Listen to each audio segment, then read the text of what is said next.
they need to tell us what child it is, because, I mean, if it was in their class, I'm going to be 10 times more pissed than I already am, especially if it was in their class. I think they should tell us who is it? What class are they in? They need to let us know.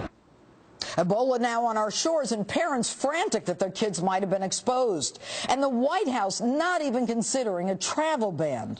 My next guest sent the CDC a letter calling on them to tell President Obama to impose travel restrictions until the outbreak is under control. Texas Congressman Ted Poe joins me now. All right, good evening, Congressman. The president said it was, quote, unlikely Ebola would reach the U.S., and now that it has, says that stopping entry from Ebola-ridden countries would be counterproductive. Counterproductive to whom? I'm not sure what he means by counterproductive. It might actually work to prevent the spread of Ebola, and that's why we should ban travel to these three countries from the United States by Americans and aliens, and then also not allow people from those countries into the U.S.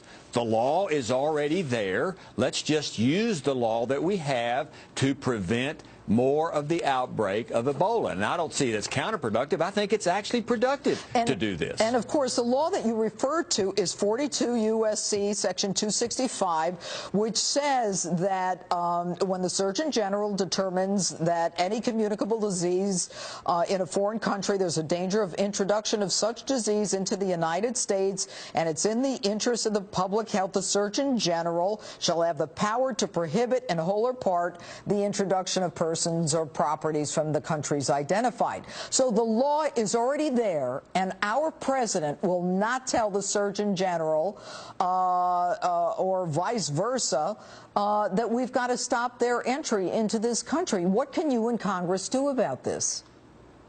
We could encourage the CDC director, and he's actually taken over this position from the Surgeon General, and that's what I have asked him now, and others have asked him to do.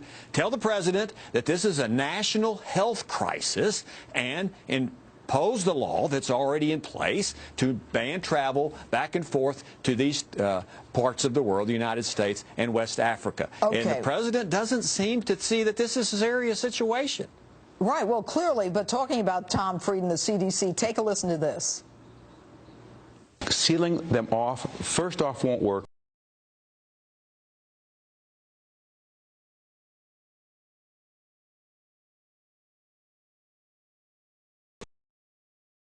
He's saying if we seal our borders to them, then we won't be able to get help there.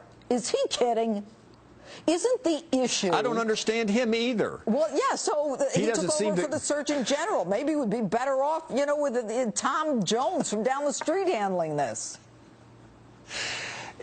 I don't see why he and the president don't understand that preventing people that have this infectious disease into coming into the country will probably make Americans safer. He doesn't seem to think that, and cutting it off at the border is not counterproductive. It's something that we ought to do, not let folks in, because once they get in, including Duncan, who lied to get here, came over here and got some of that free health care in the best country in the world with medical services, and keep him out, would have kept him out if we had done this earlier, and maybe we'll keep other people out to keep them from spreading this infectious disease through America. That makes sense to me and probably most Americans. Thank you, Congressman Ted Poe. And coming up, more on Ebola in America. Are you at risk? Are your children at risk? A top infectious disease specialist weighs in next.